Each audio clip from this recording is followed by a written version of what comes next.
એક સુંદર મજાનું તળાવ હતું. તળાવમાં દેડકા, કાચબા, માછલીઓ, બતક સૌ એકબીજાની સાથે હળીમળીને રહેતા હતા. તળાવની એક તરફ નાની નાની ટેકરીઓ હતી અને બીજી તરફ લીલાછમ વૃક્ષવાળું જંગલ હતું.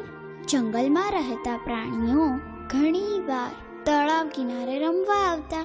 કિનારે રેકેટ ફૂલ તો વળી વોલીબોલ તો કેટલા દોડ પકડ રમતા અને રમીને થાકે એટલે સૌ ભેગા મળી નાસ્તો કરતા અને તળાવનું મીઠું મીઠું પાણી પી પોતાને ઘર જતા. જંગલના પ્રાણીઓએ એક દિવસ ભેગા થઈ વાનગી સ્પર્ધા રાખવાનું નક્કી કર્યું. સૌએ પોતપોતાની ગમતી મીઠી વાનગી બનાવી. હાથી દાદાને જે વાનગી સૌથી વધારે ભાવે એને ઇનામ મળશે એવી જાહેરાત થઈ.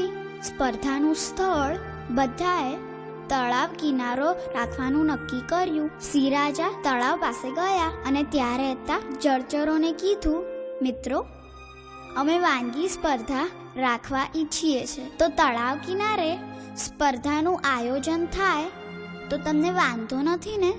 તળાવમાં રહેતા બતક બોલા. બતકભાઈ કે, ના રે સિંહ રાજા, અમને કઈ વાંધો નથી, પણ અમને પણ તમારી સ્પર્ધામાં ભાગ લેવો છે. સિંહ રાજા કહે, અમને મંજૂર છે. સૌ પ્રાણીઓના જૂથે વાનગી સ્પર્ધા શરૂ કરી દીધી. સસ્સા રાણાએ ગાજરનો હલવો બનાવવાનું નક્કી કર્યું. સસ્સા રાણાએ ગાજરનો હલવો બનાવવાનું નક્કી કર્યું તો હરણભાઈના જૂથે દૂધીનો હલવો બનાવવાનું નક્કી કર્યું. રીંછભાઈનું જૂથ ખીર બનાવવા તૈયાર થયું. તળાવમાં રહેતા જળચરોએ ડાયા થઈ વાનગી સ્પર્ધામાં રહેવાની તો હા પાડી દીધી, પણ હવે સૌ મૂંઝવણમાં મુકાઈ ગયા. માછલી કહે, હું તો તળાવની બહાર નીકળું તો મરી જાઉં.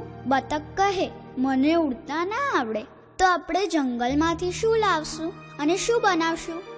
આપણે તો જંગલના પ્રાણીઓની જેમ જુદું જુદું ખાતા નથી, તો હવે શું કરીશું? દેડકાભાઈ અને કાચબાભાઈ કહે, મિત્રો, ચિંતા ના કરો, અમે જંગલમાં જઈ કંઈક શોધી લાવીએ છીએ અને પછી વિચારીશું. ત્યાં દેડકાભાઈ કૂદતા કૂદતા ટેકરીને પાર ગયા. ત્યાં તેમને મકાઈનું ખેતર જોયું. તેમણે સાત કરીને કાચબાભાઈને બોલાયા અને મકાઈના ડોડા તોડી કાચબાભાઈની પીઠ ઉપર બાંધી દીધા. તેઓ તળાવ પાસે પાછા આવી ગયા. માછલી કહે, અરે, આ સૂરજ દાદાની ગરમીથી આપણે મકાઈ બાફીને એનું કંઈક બનાવીએ તો? વળી બતકભાઈ મગફળી અને બીટ લઈ આવ્યા. કાચબાએ કહ્યું, આપણે મકાઈ અને શીંગને બાફી એનું સલાડ બનાવીએ અને બીટનો શીરો બનાવીએ તો કેવું? સૌ જળચરજીવોને કાચબાભાઈની વાત સાચી લાગી. જંગલમાંથી બાકીની વસ્તુઓ લાવી કાચબાભાઈ અને દેડકાભાઈ તળાવમાં સૂઈ ગયા. સ્પર્ધાના દિવસે સૌએ કામ વહેંચી લીધા હતા. સ્પર્ધાના દિવસે સૌ જળચરોએ માછલીએ તળાવમાં તરતા તરતા બીટ છોલી આપ્યું, શીંગો ફોલી આપી અને મકાઈના દાણા ઉપરના છોતરા કાઢી કાઢ્યા. બતકભાઈએ અને મકાઈના દાણા છૂટા પાડ્યા અને કાચબાભાઈ અને દેડકાભાઈએ વાનગીઓ બનાવવાની શરૂ કરી. ચારેય ગ્રુપ હરીફાઈમાં બરાબર ઉતર્યા હતા. ચારે બાજુથી મીઠી મીઠી સુગંધ આવી રહી હતી.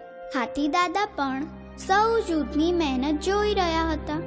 સમય પૂરો થતા હાથી દાદાએ સૌની વાનગી ચાખી અને જળચરોને પહેલું ઇનામ આપ્યું. સૌએ હાથી દાદાની વાત પ્રેમથી સ્વીકારી અને બનાવેલી વાનગીઓ વહેંચીને હળીમળીને ખાધી. એકબીજાની મહેનતના વખાણ કર્યા અને સૌ સ્પર્ધકોને હાથી દાદાએ અને મીઠી મીઠી શેરડીના સાઠા આપ્યા. બધા શેરડીના સાઠા લઈ હસતા રમતા ઘેર ગયા.